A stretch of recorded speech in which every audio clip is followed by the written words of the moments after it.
그리고 아까 조리법이 당지수를 좀 다르게 할 수 있다고 말씀 잠깐 해주셨는데 만약에 계란으로 이제 뭐 식사를 대체하시는 경우에 어떤 조리법이 제일 좋은지. 아무래도 뭐 굽거나 아니면 이제 프라이하거나 뭐 이런 거보다는 이제 계란도 삶아 먹는 게 제일 좋겠죠. 근데 완전 식품이라 하더라도 이게 이제 뭐든지 과유불급이라고 많으면 넘치는 것도 결국 부족한 거와 매한 가지라는 얘기가 있지 않습니까? 그래서 뭐 사람마다 틀리겠지만 뭐 하루에 계란 2개, 뭐 3개 이 정도 선을 넘지 않는 게 좋을 것 같습니다.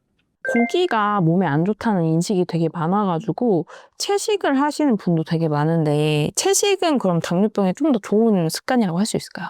근데 이제 채식 위주의 식단이 문제가 있는 경우가 종종 있거든요. 예를 들면 콩팥의 기능이 좀 떨어지는 사람들 보통 70에서 60 이하로 떨어질 경우에 사실 이제 채식을 자꾸 먹다 보면 채소에 있는 칼륨이나 이런 것들이 더 콩팥 기능이 문제가 될 수도 있고 또 콩팥 기능이 문제가 있는 사람들은 이게 이제 배설이 안 돼서 칼륨이 올라갈 수도 있습니다. 그래서 굳이 채소를 먹겠다면 삶아 먹는 게 좋고요. 그래서 아까 쌀밥도 현미밥을 먹으라고 얘기하지만 이 콩팥 기능이 안 좋은 사람들은 오히려 또 쌀밥을 먹어야 되는 경우가 있거든요. 또 이 채소의 문제점은 뭐냐면 필수 아미노산 중에 동물에서만 섭취할 수 있는 아미노산이 3개가 부족하거든요. 그래서 그런 것들을 생각해 보면 뭐 한쪽으로 치우친 채식 위주의 또는 육식 위주의 식단보다는 균형 잡힌 식사를 하는 게 뭐 제일 중요하다고 생각합니다.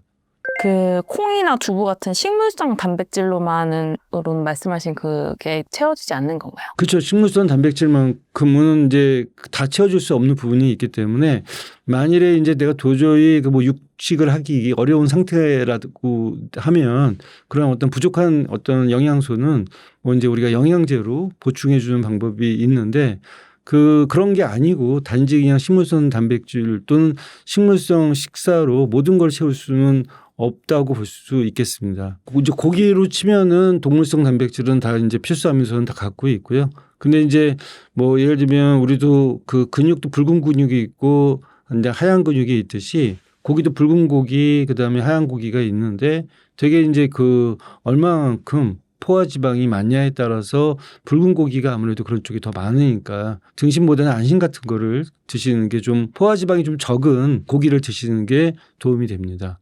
그리고 과일이 혈당을 높인다고 해서 아예 안 먹는 분도 되게 많으시더라고요. 과일은 먹으면 안 되는 걸까요? 과일도 우리가 모든 과일에다 이제 혈당을 다 올리는 건 아니고 과일도 당 지수가 높은 과일이 있고 낮은 과일이 있거든요. 그리고 과일 자체에는 섬유수도 많고 비타민도 많기 때문에 좋은 이제 당뇨병 환자의 식사법이라고 할 수 있는데 단 당 지수가 높은 과일이 문제가 되는 거죠. 근데 어떤 분들은 과일에 있는 과당은 포도당 괜찮다 그렇게 얘기하시는 분들이 있는데 과당도 사실 문제가 되거든요. 그러면 과당이 문제가 되는데 그러면 어떤 과일이 더 문제가 되느냐? 당 지수가 높은 과일이 문제가 되는 거죠. 그래서 예를 들면 감이라든지 수박 같은 그런 어떤 과일들은 당 지수가 높고요.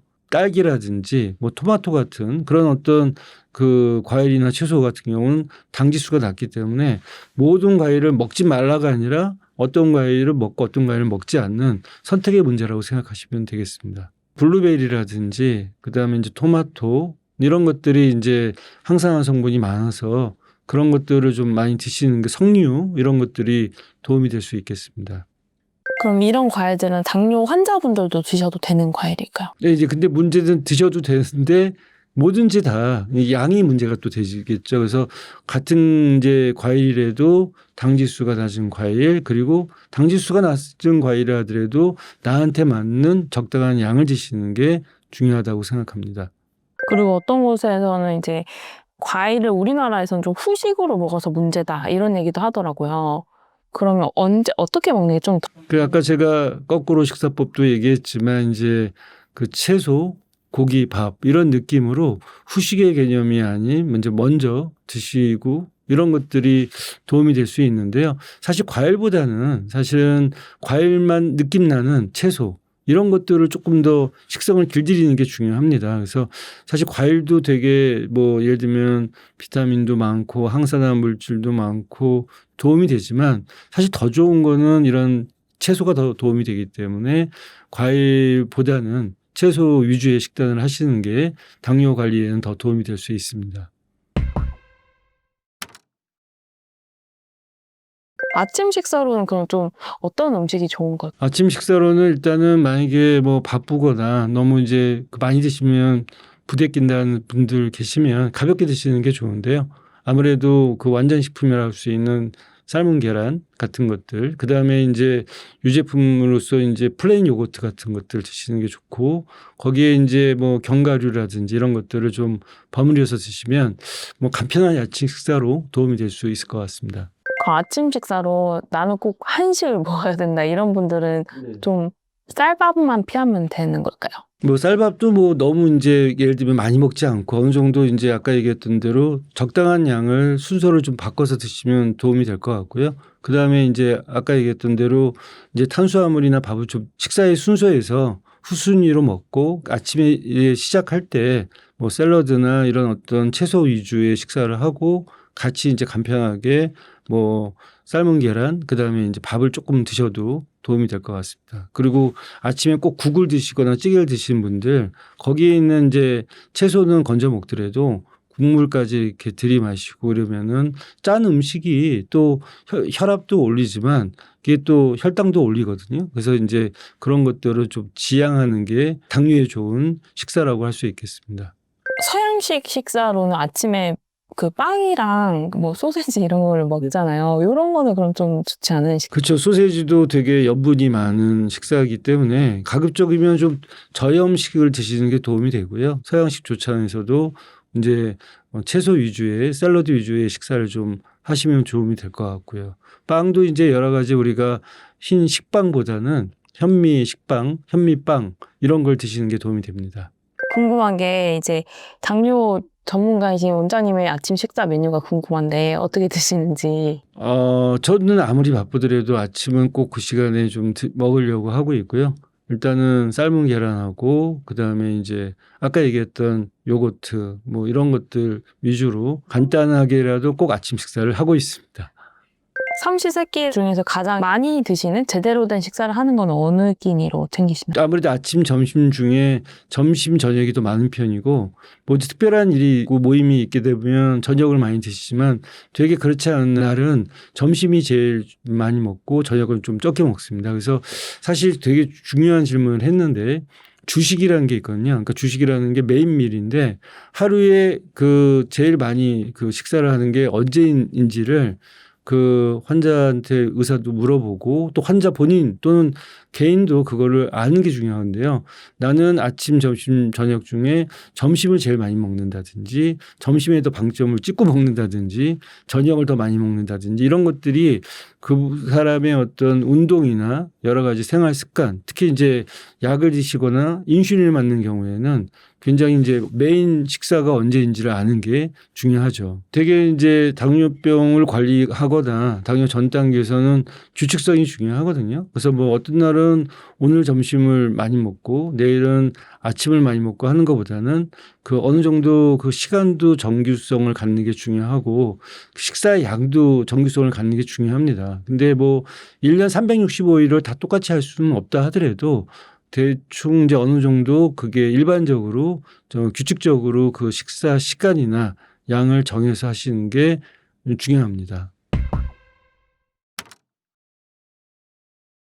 그리고 요즘 화제인 그 위고비가 사실 당뇨 치료제에서 나왔다고 하는데 이 혈당과 다이어트의 관계에 대해서 좀 설명해 주시면 좋을 것 같아요. 왜 당뇨 치료제가 다이어트하게 된 건지.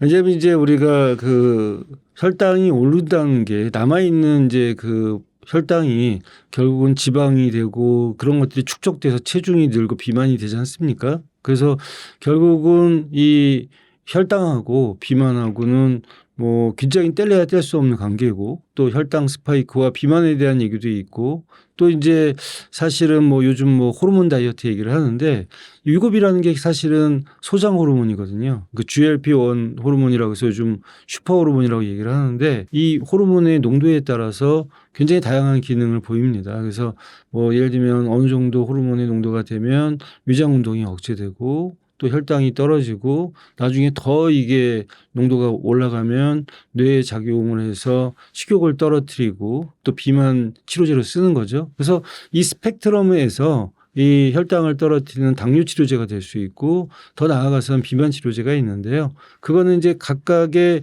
용량과 주기와 따라서 효과가 조금씩은 달라지거든요. 그래서 물론 비만한 당뇨병 환자들한테는 살도 빼고 혈당도 떨어뜨리기 위해서 위고비를 쓸 수는 있지만 비만하지 않은 당뇨병 환자가 굳이 위고비를 쓸 필요는 없고 그런 경우에 같은 GLP-1 호르몬 관계되는 다른 당뇨병 약이 있거든요. 그래서 위고비가 되게 열풍적으로 지금 사람들한테 비만하지도 않은 사람들이 처방해 달라고 이제 요청하는 그때 말이 안 되게 그런 경우도 많이 있지만 그게 아니고 이제 우리가 살이 찌고 비만한 사람들한테 위고비를 쓸 수 있는 경우는 쓰더라도 혈당이 떨어진다고 해서 당뇨 환자들이 무조건 위고비를 쓰는 건 아니고 그런 경우에는 이제 위고비가 아닌 다른 뭐 DPP4 억제제라든지 GLP-1 호르몬의 다른 이제 혈당과 관계되는 그런 약제를 쓰는 게 더 적절한 치료라고 생각합니다.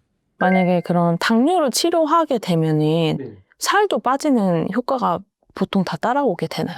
꼭 그렇지는 않습니다. 우리가 혈당을 떨어뜨리는 약제 중에서 어떤 경우에는 체중을 좀 찌면서 체중이 또 중립적이면서 혈당을 떨어뜨리는 약제의 종류가 있고요.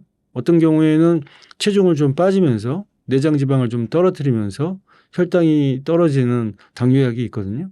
그래서 당뇨병이라는 게 개인 맞춤형으로 처방하고 관리를 해야 됩니다. 그래서 뭐 어떤 분들은 혈당이 막 높아져 가지고 살이 막 쭉쭉 빠지는 사람도 있거든요. 그런데 그런 사람들은 좀 혈당을 떨어뜨리면서 체중을 좀 보존시키는 그런 약제를 써야 되고요. 또 어떤 사람들은 뭐 혈당이 막 또 올라오면서 살이 또 찔 수도 있는 경우에는 살을 좀 빼면서 이제 체중을 좀 떨어뜨리면서 혈당을 떨어뜨리는 그런 약제를 써야 되겠죠. 그러면 막 거꾸로 다이어트를 한다고 당뇨가 치료되는 것도 아니겠네요. 그렇죠. 만약에 이제 뭐 비만한 당뇨병이라든지 인슐린 저항성에 문제가 생긴 당뇨병은 비만한 저거 자체가 사실은 이제 인슐린 저항성에 문제가 생기고 혈당이 올리게 되는데 뭐 인슐린 분비에 문제가 돼 있는 사람들은 그렇게 비만하지는 않고요. 요즘 마른 당뇨 얘기 많이 하지 않습니까? 근데 그런 사람들은 사실은 뭐 막 살을 뺄 필요도 없고 살을 빼가면서 당뇨병을 치료할 필요는 더더욱 없는 거죠.